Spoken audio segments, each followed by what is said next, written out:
Albert Einstein once wrote, "Any fool can know, the point is to understand." When something is meaningfully understood, it is remembered much longer and can be built upon to acquire further understanding. Once you understand the meaning behind something, you are not likely to forget it. Understanding each other is crucial for any kind of interaction. That's why in today's video, we're gonna be talking about 3 different ways to express understanding, or lack of it, for that matter. These 3 common phrases will come in handy. Workshop this with me. The first phrase to be used instead of the verb understand is to get the hang of something. If you get the hang of something such as skill or activity, you begin to understand how to do it, especially when it's not simple or obvious. For example, can you get the hang of it? I can get the hang of it. Don't worry, you'll get the hang of it in a few days. Here are some more examples in context. I got a hang of skiing the first time I tried it.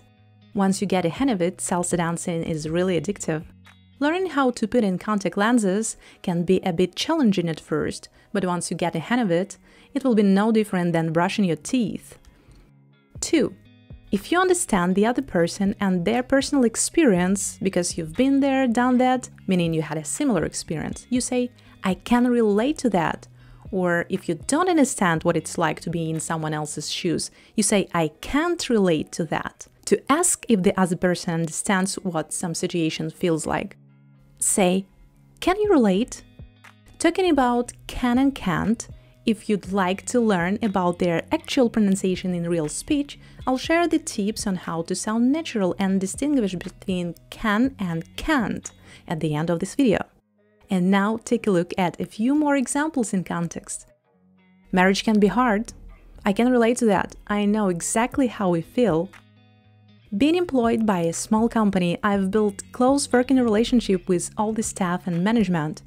Honestly, I can't relate at all. I've only worked for big corporations. I can grab a coffee with a few people from my immediate team and department. That's it. How about you? Do you work for a small or a big company? Or maybe you're self-employed? What's your workplace culture like? One more example. I hate it when I'm having a conversation with someone and forget what I was going to say. Can you relate to that? Tell me about it. Like, I'm always gonna tell my husband something and then it just slips my mind, and do you know what the annoying thing is?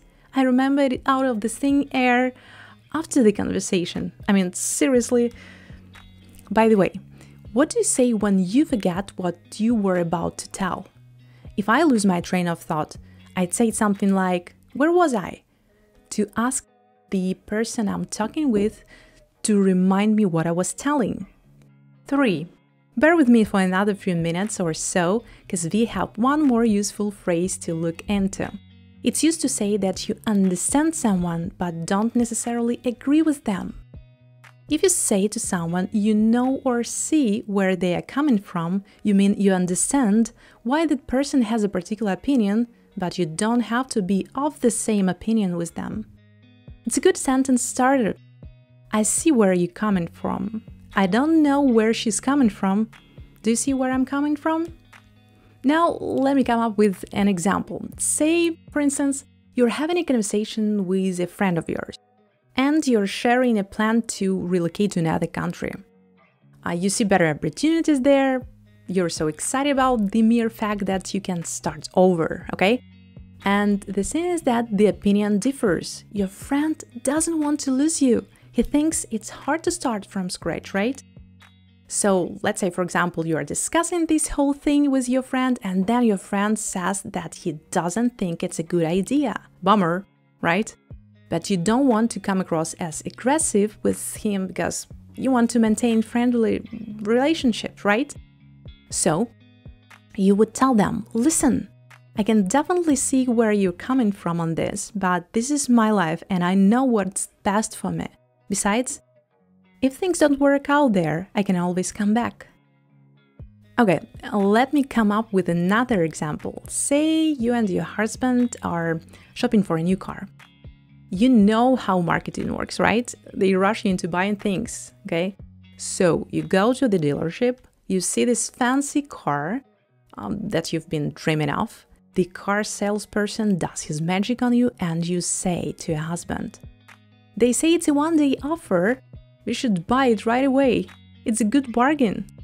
Your loving husband, caring husband, who's more about being reasonable, would reply something like, "I can definitely see where you're coming from on this. However, I wouldn't rush into it."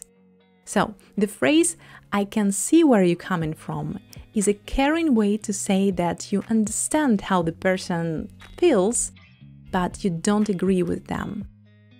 Well, now you have it, 3 common phrases to help you understand and be understood. Here's the promised tips on how to pronounce can and can't in a sentence. There are 2 pronunciations for the word can. When can occurs at the beginning or in the middle of a sentence, it's not emphasized. Pronounce the vowel with a schwa sound. Stress the verb that follows. For example, he can stay, I can help, can I ask? When can occurs at the end of a sentence, pronounce it with a strong "a" sound, as in cat. Yes, I can. There is one pronunciation for the word can't. When you say can't, pronounce the vowel sound with a nice long "a" sound, as in cat. Stress the can't, not the following verb. Barely pronounce the sound t, or don't pronounce it at all. That could make you sound angry. Compare. I can't do it. I can't do it. Do you see the difference?